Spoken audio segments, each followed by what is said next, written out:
Bismillahirrahmanirrahim. Assalamualaikum warahmatullahi wabarakatuh. Berjumpa lagi dengan Ibu dalam pembelajaran matematika.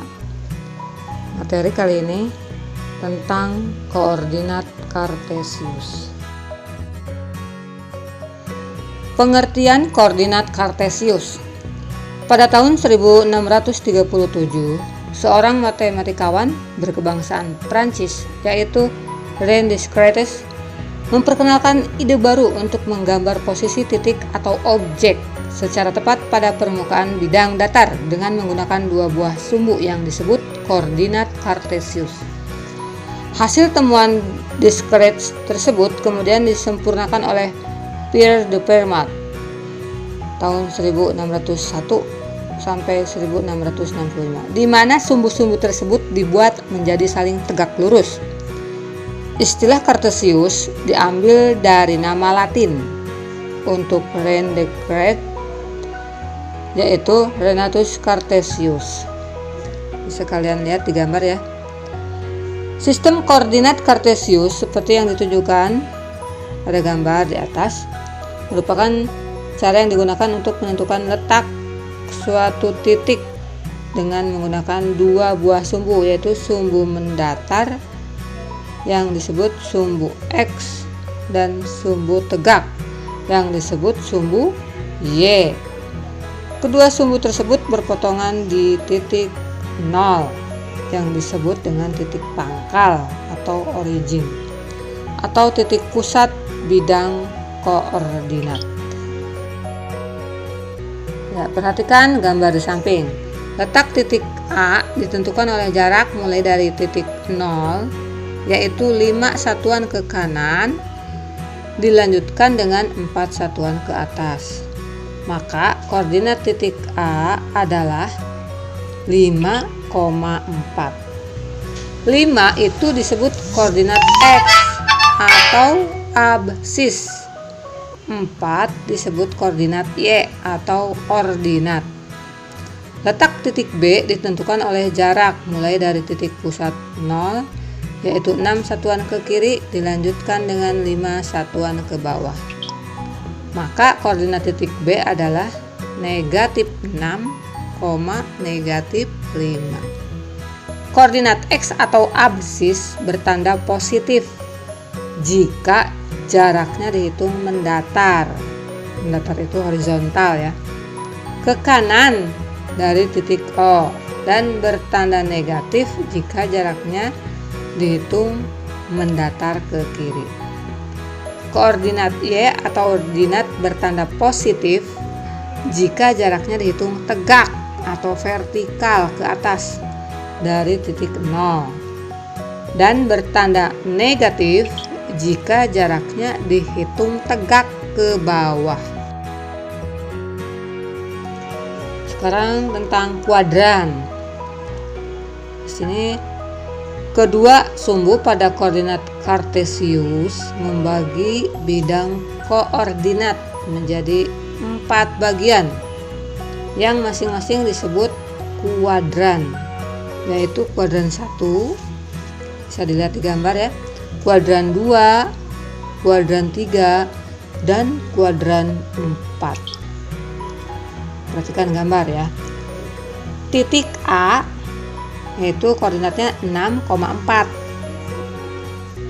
berada di kuadran 1, di mana koordinat X-nya positif dan koordinat Y-nya juga positif.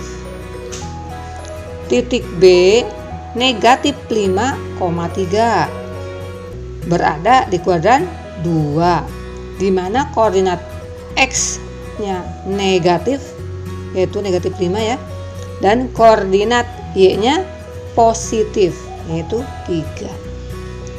Titik P negatif 4, negatif 4, berada di kuadran 3, di mana koordinat X-nya negatif, yaitu negatif 4 ya, dan koordinat Y-nya juga negatif 4 juga.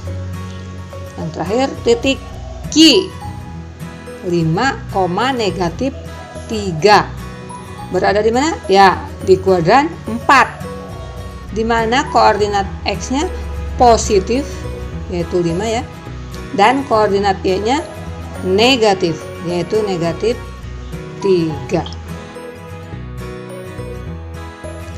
Contoh soal nomor 1. Perhatikan gambar ya. Tentukan koordinat titik A dan B pada gambar di samping. Ya, kita bahas ya. Untuk titik A dari titik 0 bergerak 5 satuan ke kiri, kemudian 4 satuan ke atas, maka diperoleh koordinat titik A yaitu negatif 5,4. Ya, betul. Dengan cara seperti di atas diperoleh koordinat titik B yaitu 5, negatif 3.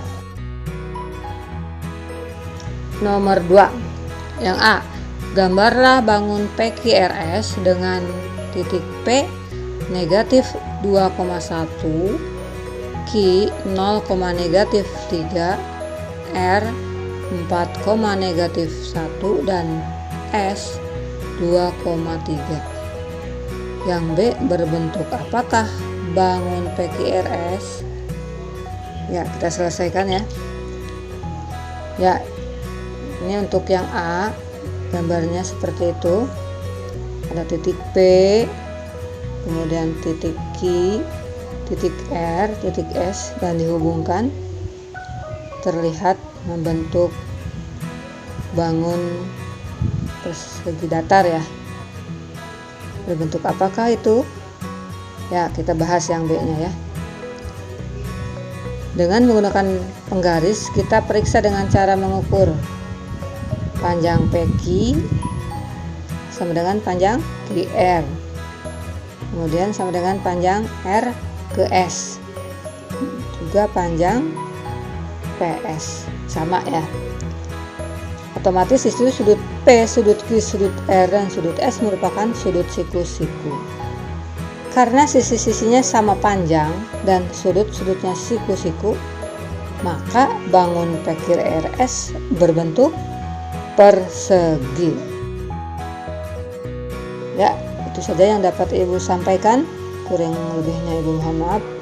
Wabillahi taufiq wal hidayah. Wassalamualaikum warahmatullahi wabarakatuh.